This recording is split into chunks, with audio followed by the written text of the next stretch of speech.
Hey guys，嚟到冰島自駕遊嘅最後一集啦！我要預告今集係會睇到極光㗎。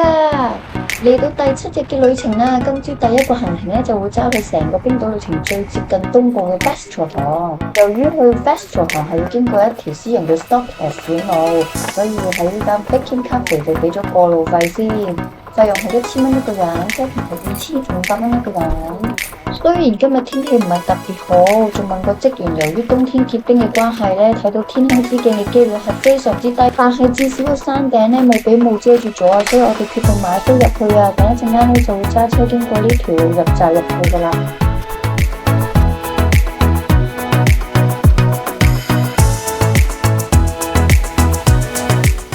唔知係咪要好身手敏捷咁去做呢個拍卡開車入閘嘅動作呢？我哋拍完卡再帶翻個安全帶，個閘已經落咗嚟啦。我哋要重新問個職員，再攞個另外一張卡入閘啊。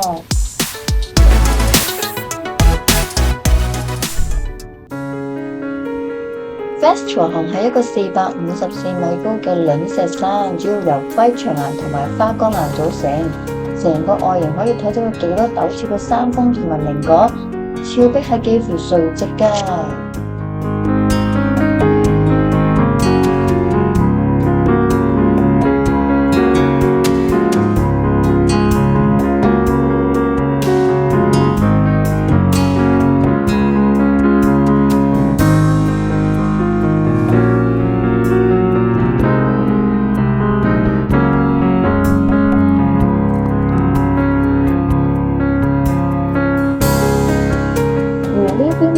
海岸因為有濕沙組成嘅沙丘，就好似濕地咁。當光線、水放風、天氣等等嘅條件符合之後咧，就可以欣賞到完美嘅天空之鏡啦。好可惜今日睇唔到㗎。終於俾我哋遇到一個可以安全停車、冰島馬又好接近路邊嘅機會啦。因為佢哋嘅主人啱啱放低咗啲糧食俾佢哋啊。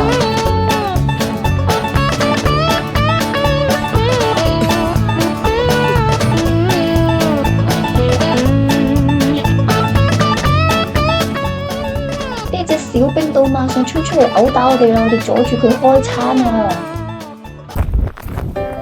其實我哋去完 Vestfjord 就開始沿路折返啊！但係咧，我已經安排咗一啲南部嘅景點，係回程嘅時候先去睇噶。Fjordsjøen 冰河湖又稱小冰湖，係位於冰島南岸嘅阿德納冰川腳下，係一處絕美嘅小眾自然景點啊！Fjordsjøen係阿德納冰川分支而出，一路延伸至呢個冰湖邊緣，大小各異嘅冰塊跌咗入湖中，喺湖面上悠然靜立，隨住湖波緩緩漂流，一啲都唔輸蝕俾呢個傑古沙龍冰河湖嘅絕景㗎。小冰湖嘅湖中冰塊積澤形狀各異，表面仲刻住咗啲紋理啊，呈現咗冰川嘅剔透冰藍色啊！其實小冰湖同埋傑古沙龍冰河湖嘅距離唔遠，但係小冰湖嘅名氣就冇傑古沙龍冰河湖咁大啦。主要係因為小冰湖嘅面積比較細啦，就冇傑古沙龍冰河湖咁磅礴浩瀚，所以呢度嘅遊客都比較少㗎。但我就覺得獨有一番小眾景點嘅清幽同埋驚喜。其實我覺得呢度比傑古沙龍冰河湖仲好玩啊！呢度仲可以睇到後邊嘅冰川好靚啊！然之後我哋就全速前進返南部啦。其實我哋諗住返黑沙灘睇黃昏嘅景色㗎，唔知趕唔趕得切呢？大家都趕住出去黑沙灘睇日落啊 ！Oh my god，個太陽就嚟落山啦！本身黑沙灘嘅沙並唔係好似沙灘咁幼細嘅，而係火山爆發嘅噴發物，遇冷遇水所凝結而成嘅細沙。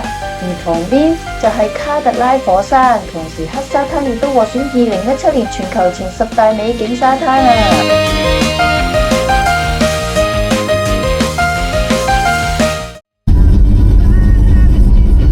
今晚天氣超好啊，好明顯見到個月亮啊，咁即係代表冇雲啊，應該好大機會會見到極光啊！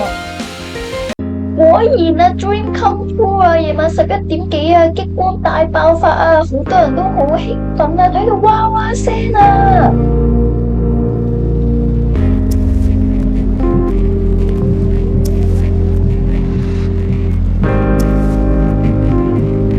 冇錯，我哋第二朝早返嚟呢個黑沙灘睇日出啊！呢個黑沙灘仲有一樣嘢出名就係玄武岩柱，呈現五角或者六角形方式，因為火山活動地殼擠壓上嚟，隨住岩體冷卻收縮風化之後，呈現出而家咁嘅樣啊！而海中央呢幾嚿黑石頭呢，係由於板塊分離造成海底火山爆發而形成嘅中央脊。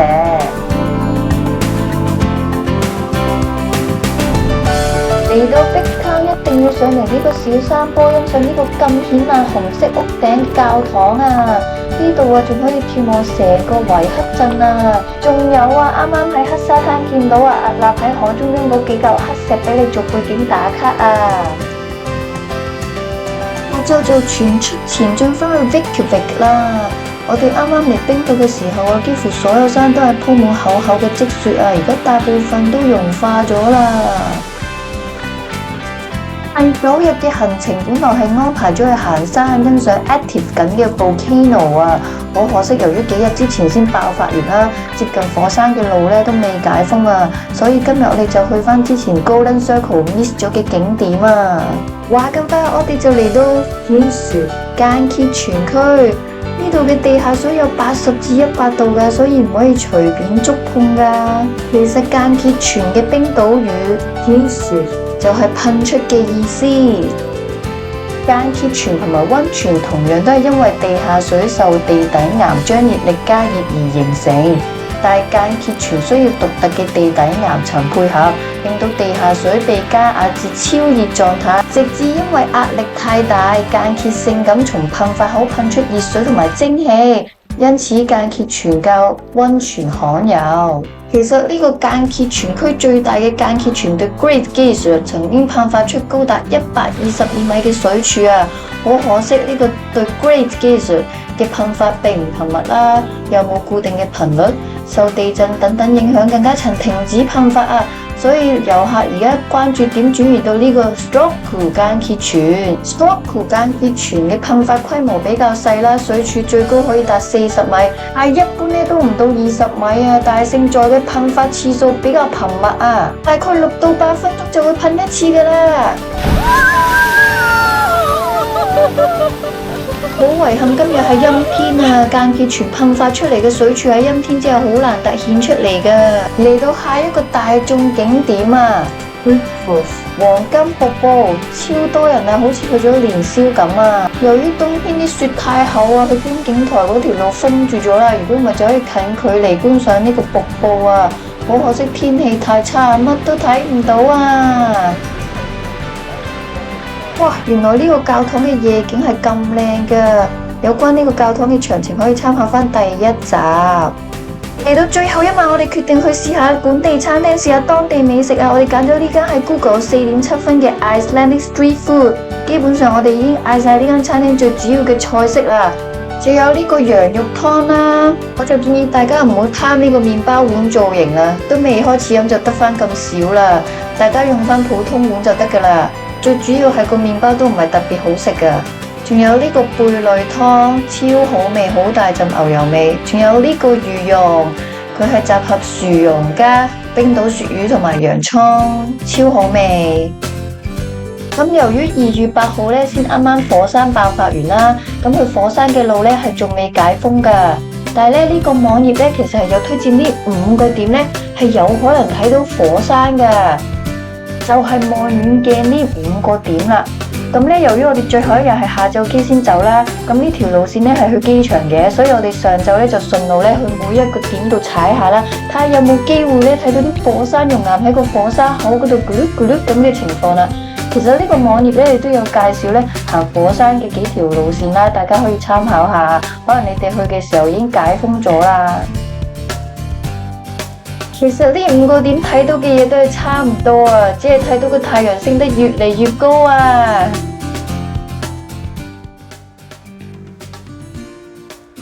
等我好快速咁講解下我冰島究竟要着幾多衫先。首首先上半身，首先一件打底保暖內衣啦，跟住再着一件棉衫，我通常着冷衫嘅或者厚啲嘅衫，跟住再着呢件類似薄羽絨，但係佢唔係羽絨，佢係 nano puff， 再着一件 fleece， 跟住重頭戲就係呢件薄外套，防風外套，雖然佢薄薄地啊，真係好薄嘅，但我睇住佢，因為佢係 Gore-Tex， 佢係超防風防水，喺呢啲情況之下就好有用啦，我覺得係必備嘅。再嚟下半身，首先會着一條呢啲好厚毛嘅打底褲，跟住再着呢條棉褲，其中一條啦就係入邊呢條 Jack Feel 入邊都有層絨嘅。再嚟呢一條防風防水，入邊都有層薄絨嘅，呢件都係淘寶嘅啫，但係佢真係堅防水啊！出嚟就係跟住就係頸巾、冷帽、手襪一定必備噶啦。咁但係佢每一日都係咁嘅裝束，咁只有外露嘅地方呢先感覺到寒氣嘅啫。最後我想同大家分享我呢10日冰島旅程嘅使費啊！由於我係農曆新年期間去嘅啦，所以機票係非常之貴嘅，但冇辦法啦，要就 friend。咁 Swiss Airline 香港來回冰島機票係需要12,360蚊啊！咁我哋喺 Blue Car Rental 租咗10日車啦，計埋油費、停車費係大概4,200蚊一個人。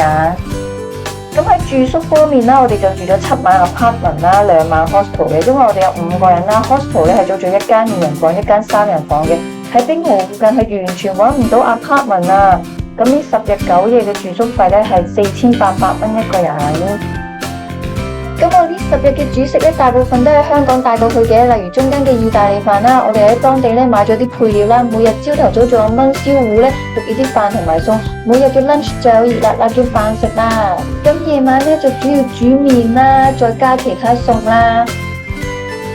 咁我喺冰島咧，淨係喺出邊餐廳食過1餐啫，其他3餐都係自己煮嘅，所以呢10日嘅食物費大概係550蚊一個人。咁我成個冰島旅程咧就係參加咗一個5 hours 嘅 Blue Ice Cave and Glacier Hike Tour 啦，同埋去睇飛機場係要搭 shuttle bus 啦，咁加埋係2,600蚊一個人。所以我呢10日嘅冰島旅程使費係唔使25,000蚊啊！耶！今次呢個冰島旅程啊，大部分想睇嘅嘢都睇到啊，又睇到極光咧，又去咗南冰洞啦。天氣又好喎，超滿足啊！